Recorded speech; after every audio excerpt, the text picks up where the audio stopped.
Welcome back to my channel. இன்றைக்கி நம்ம சேனலில் வந்து நம்ம என்ன பார்க்க போகிறோன்றதுக்கு முன்னாடி என்னோட சேனலை ஃபர்ஸ்ட் டைம் பார்க்குறவங்க எல்லாருமே கண்டிப்பாக சப்ஸ்கிரைப் பண்ணிக்கோங்க. அண்ட் தொடர்ந்து என்னோடய சேனலுக்கு சப்போர்ட் கொடுத்துட்ருக்க எல்லாருக்குமே ஒரு பெரிய தேங்க்ஸ். ஸோ வந்து நான் இப்போ ஒர்க் முடிச்சுட்டு வந்து vlog ஸ்டார்ட் பண்ணியிருக்கேன்.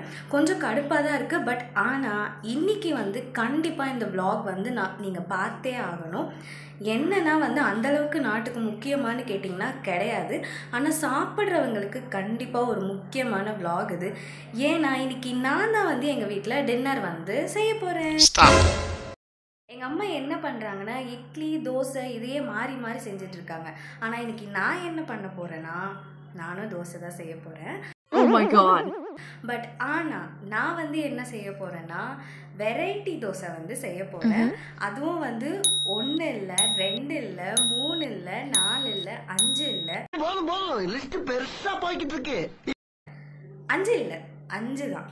So today I'm gonna try 5 varieties of dosa. So நான் இன்னைக்கு வந்து அதை தான் ட்ரை பண்ண போகிறேன். ஸோ அதனால தான் இந்த vlog-ஐ வந்து உங்கள் கூட ஷேர் பண்ணணும்னு நினச்சேன். ஸோ எதுக்கு டைம் வேஸ்ட் பண்ணோம், let's get in to the video.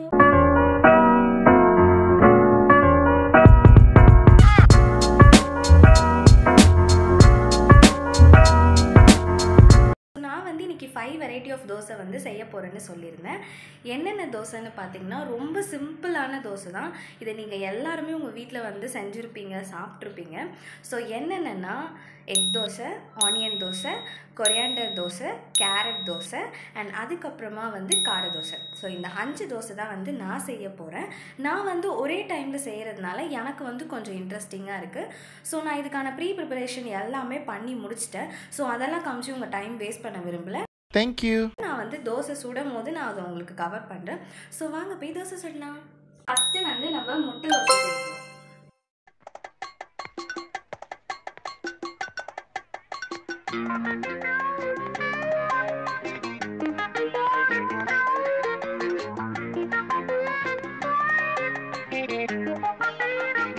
So இப்போ வந்து முட்டை உடச்சி ஊற்றியாச்சு. இதுக்கு மேலே வந்து முட்டையில் வந்து நான் ஆல்ரெடி சில்லி பவுடர் இதெல்லாம் போட்டு வச்சுருக்கேன். அதுவும் வந்து இது மேலேயே நம்ம இப்படி ஊற்றி விட்டுடலாம்.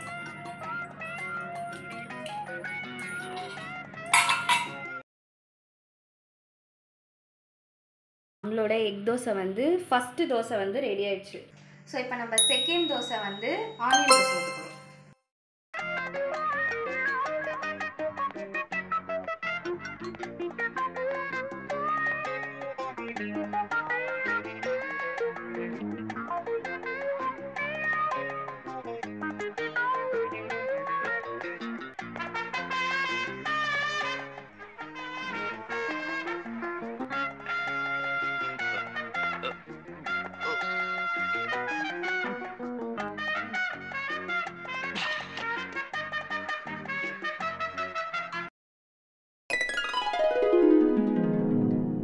ஸோ இப்போ அடுத்து தேர்ட் தோசை வந்து என்னன்னா கேரட் தோசை.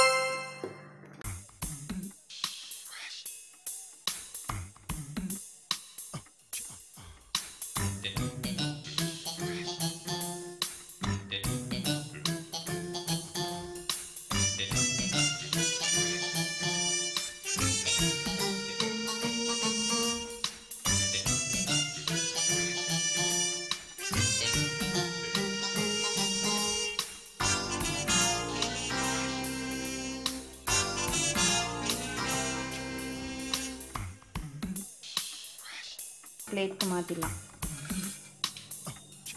தேர்ட் தோசை அதாவது கேரட் தோசை வந்து கம்ப்ளீட் ஆகிடுச்சு. 3 தோசை வந்து நம்ம கம்ப்ளீட் பண்ணிட்டோம். இப்போ 4th தோசை ஊற்ற போகிறோம். 4th தோசை வந்து என்னென்னா பூண்டு வெங்காய கார சட்னி தோசை தான் ஊற்ற போகிறோம்.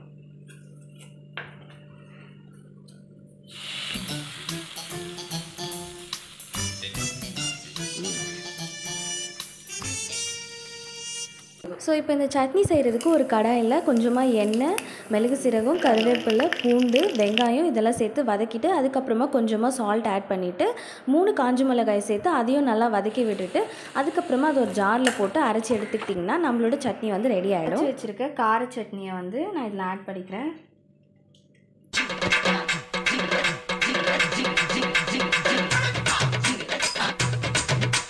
சென்டரில் வந்து நெய் ஊற்றிருக்கேன். இப்போ அவ்வளோதான், நம்மளோட பூண்டு கார சட்னி தோசை வந்து ரெடி ஆயிடுச்சு. நம்ம உள்ளே அப்ளை பண்ணியிருக்க அந்த ஸ்டஃபிங் பாருங்கள், நல்லா அந்த தோசையோடு வந்து நல்லா ஒட்டிடுச்சு. சரி, இப்போ அவ்வளோதான், நம்மளோட 4th தோசையும் வந்து நம்ம ரெடி பண்ணிட்டோம். இப்போது அடுத்து வந்து நம்ம வந்து கொத்தமல்லி தோசை செய்ய போகிறோம். இந்த கொத்தமல்லி தோசைக்கு வந்து நான் ஆல்ரெடி இந்த பேஸ்ட் வந்து அரைச்சி வச்சுட்டேன். கொரியண்டர் சட்னிக்கு ஒரு ஜாரில் வந்து கொஞ்சமாக கொத்தமல்லி, கொஞ்சமாக புதினா, சின்னதாக ஒரு பச்சை மிளகா, 5 பல்லு பூண்டு சேர்த்து கொஞ்சமாக தண்ணி சேர்த்து ஜாரில் அரைச்சி எடுத்துக்கிட்டிங்கன்னா நம்மளோட கொத்தமல்லி சட்னி வந்து ரெடி ஆகிடும். இதை வந்து நம்ம இந்த மாவில் வந்து ஆட் பண்ணிக்கலாம். இந்த மாவில் ஆட் பண்ணி நல்லா மிக்ஸ் பண்ணி விட்டுருங்க.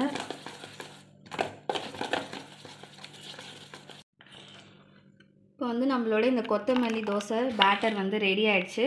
நம்மளோட ஃபைனல் தோசை. இப்போ இதை வந்து நம்ம ஊற்றிடலாம்.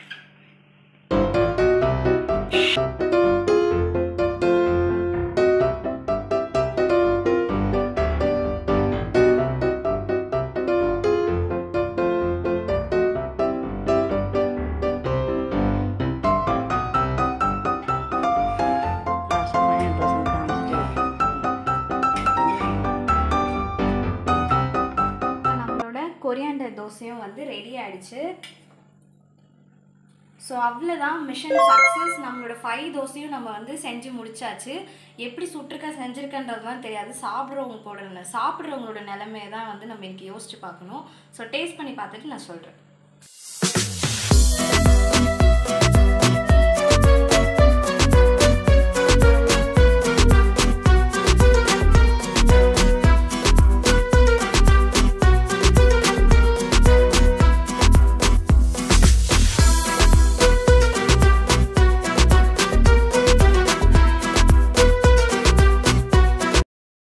இப்போ வந்து இந்த 5 வெரைட்டிஸ் ஆஃப் தோசையை வந்து நீ தான் டேஸ்ட் பண்ணி சொல்ல போகிற. Oh my god. Out of 10க்கு எவ்வளோ ஸ்கோருன்றதையும் நீ சொல்லணும், சரியா? சரிம்மா. இப்போ வந்து இந்த 5 வெரைட்டி ஆஃப் தோசை வந்து உன் கண்ணு முன்னாடி இப்படி இருக்குது. நீ இப்போ இதை பார்த்துட்டு ஃபஸ்ட்டு நீ என்ன சொல்லணும்னு நினைக்கிற? இப்போ இதில் வந்து நான் எப்படி செஞ்சுருக்கேன், இல்லை ஏதாவது எனக்கு குறைகள் இருக்கா, என்ன இருக்குது சொல்லு. No comments, simply waste. அதாவது தோசை வந்து நல்லா அழகாக ரவுண்டாக இருக்கணும். ஓகே, கொஞ்சம் ஃபஸ்ட் டைம் செய்கிறேன் இல்லையா, நான் தோசை ஊற்றிருக்கேனேம்மா இதுக்கு முன்னாடி. ஆனால் வந்து இந்த ஆனியன் கார தோசை இந்த மாதிரிலாம் வந்து நீ செஞ்சதில்லை. அதனால் இது நீ ஃபஸ்ட் டைம் செய்யறதுனால வந்து கொஞ்சம் ஃபஸ்ட் டைம் எல்லாருக்குமே தவறுது நடக்கு சகஜம்னா, இருந்தாலும் பரவாயில்ல, நல்லா தான் செஞ்சுருக்கேன். சரி, ஓகே, அதை சாப்பிட்டு சொல்லிவிடு. ஸோ ஃபஸ்ட்டு எந்த தோசைமா சாப்பிட்ற? உனக்கு எது பார்க்குறதுக்கே உனக்கு சாப்பிட்ணுன்னு தோன்ற மாதிரி இருக்குது? எனக்கு வந்து ஃபஸ்ட்டு வந்து ஆனியன் கேரட் தோசை. ஓகே, சரி, அப்போ ஃபஸ்ட்டு வந்து அம்மா வந்து கேரட் தோசை வந்து டேஸ்ட் பண்ண போகிறாங்க. டேஸ்ட் பண்ணிவிட்டு அவங்க அவுட் ஆஃப் 10க்கு வந்து சொல்லுவாங்க.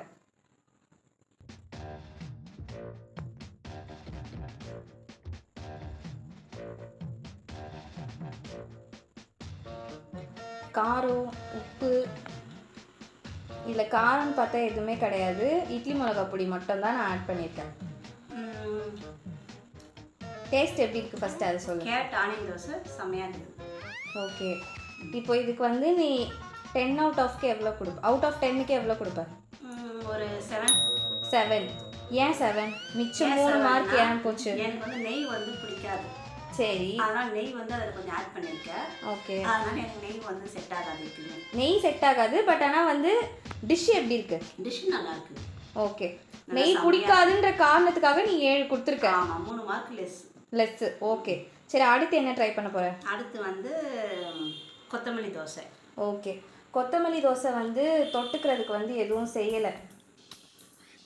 எனக்கு வந்து 5 தோசை செஞ்சு முடிக்கிறதுக்குள்ளே எனக்கு பாதி ஆயுசு போயிடுச்சு. அதனால நான் வந்து குழம்பெல்லாம் செய்யலை. ஸோ அதனால நீ வெறுமாக தான் சாப்பிட்டாகணும். கொத்தமல்லி தோசை எப்படி இருக்குது? ஃபஸ்ட் டைம் செய்கிறேம்மா நான். சூப்பராக இருக்குது. சூப்பராக இருக்கா? செம்மையாக இருக்குது. இதில் வந்து நான் வந்து புதினாவும் ஆட் பண்ணியிருக்கேன் கொத்தமல்லி கூட. நல்லா இருக்குது, செம்மையாக இருக்குது. அப்படியா? அப்போ கண்டிப்பாக நீங்கள் கொத்தமல்லி தோசையை வந்து தாராளமாக உங்கள் வீட்டில் வந்து ட்ரை பண்ணி பாருங்கள். அப்போ கொத்தமல்லிக்கு அவுட் ஆஃப் 10க்கு எவ்வளோமா கொடுப்பேன்? வந்து பார்த்தோன்னா 8 மார்க் கொடுக்கலாம். நல்லா இருக்குது, சூப்பராக இருக்குன்னா அப்புறம் ஏன்? ஏன்னா 2 மார்க் எதனால் போச்சுன்னா, இதுக்கு வந்து தொட்டுக்கு நம்ம சைட் டிஷ் எதுவும் செய்யலை. சரி, அப்புறம் வந்து எனக்கு வந்து இந்த மாதிரி பிளைனாக இல்லாமல் கொஞ்சம் கடலைப்பருப்பு, உளுத்தம்பருப்பு, ஆனியன், இதெல்லாம் மாதிரிலாம் அந்த காலத்து செய்முறை நல்லா இருக்கும். அது ஓகே ஓகே, அதனால இது வந்து 2 மார்க் கம்மி. ஓகே, அடுத்து என்ன டேஸ்ட் பண்ண போகிற? அடுத்து வந்து முட்டை தோசை. ஓகே.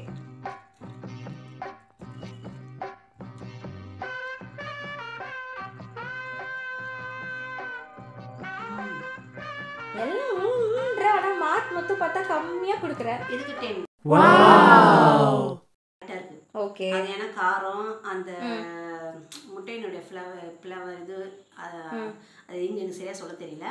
ஆனால் இருந்தாலும் அதை எல்லாம் இருக்கிறதுனால நல்லா இருக்குது. அதனால 10 மார்க். அப்போ தொட்டுக்கிறதுக்கு எதுவும் இல்லையா அதுக்கு? அதை நான் வெறுமாவோட சாப்பிடலாம், ஒன்றும் பிரச்சனை இல்லை. ஏன்னா முட்டை தோசை எப்பயுமே இந்த வெறுமா தான் நான் எப்பயுமே சாப்பிடுவேன். ஓகே. ஆனால் அது வந்து எனக்கு பிரச்சனை கிடையாது. Okay, super. அப்போ நம்ம 5 டிஷ்ஷில் வந்து ஒரு டிஷ்ஷு வந்து 10 வாங்கியிருக்கு, ஒரு டிஷ் வந்து 8 வாங்கியிருக்கு, ஒன்று வந்து 7. இப்போ வந்து பாக்கி வந்து 2 இருக்குது. ஸோ இந்த 2ல் இப்போ எது மணி டேஸ்ட் பண்ண போகிறேன்? இப்போ நான் இந்த ஆனியன் பூண்டு தோசை. ஓகே. இது வந்து நான் ஃபஸ்ட் டைம் ட்ரை பண்ணுறேன். எப்படி இருக்குன்னு தெரியல, சாப்பிட்டு பார்த்துட்டு சொல்லுவேன்.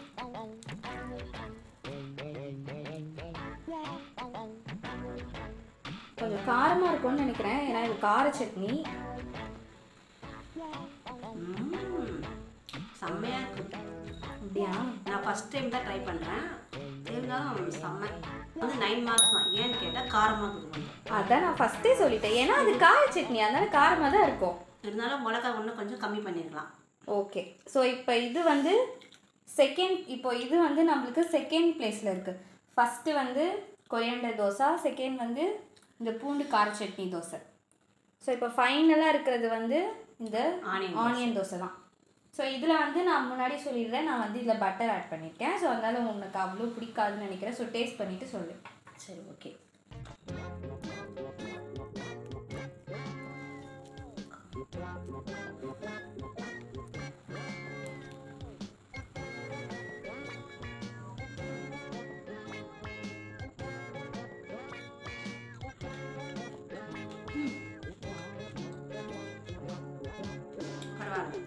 பரவாயில்ல. இதுக்கு எவ்வளோ மார்க் கொடுப்பேன்? இதுக்கிட்ட 7 தான். 7 தான். ரொம்ப 7 ரொம்ப டவுனாக இருக்குது. நான் கொஞ்சம் உப்பு கம்மியாக இருக்குது. ஓகே.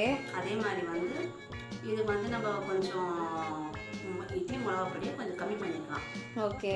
ஏன்னா அது கொஞ்சம் வெங்காயனுடைய அந்த இது வந்து ஒரு மாதிரியாக இருக்குது. சரி, அதனால 7. ஓகே. ஓவராலாக நீ என்னம்மா நினைக்கிற? இன்னைக்கு நான் இவ்வளோ கஷ்டப்பட்டு 5 தோசை ஆனால் வேர்வை சிந்தி நான் செஞ்சுருக்கேன். ஃபர்ஸ்ட் டைம் இப்போது இந்த மாதிரி தோசையிலலாம் செஞ்சல, இந்த மாதிரி வெரைட்டி தோசை வந்து நீ இப்போ தான் ஃபர்ஸ்ட் டைம் பண்ணுறேன். ஓகே. அதனால பரவாயில்ல, நல்லா இருக்குது. இருந்தாலும் இவ்வளோ ஹார்ட் ஒர்க் பண்ணி கஷ்டப்பட்டு செஞ்சதுக்கு பரவாயில்ல. ஓகே. அதாவது என்ன சொல்கிறாங்கன்னா, ஒரு சாதா தோசை ஊற்றி நம்ம சட்னி வச்சு தொட்டு சாப்பிட்ருவோம். இருந்தாலும் இத்தனை கொஞ்சம் கொஞ்சம் இந்த onion dosa, carrot onion dosa, வெறும் ஆனியன் தோசை, பூண்டு தோசை, அப்புறம் ஆம்லெட் தோசை, இது வந்து புதினா கொத்தமல்லி சட்னி தோசை. இருந்தாலும் நல்லா இருக்குது. ஓகே.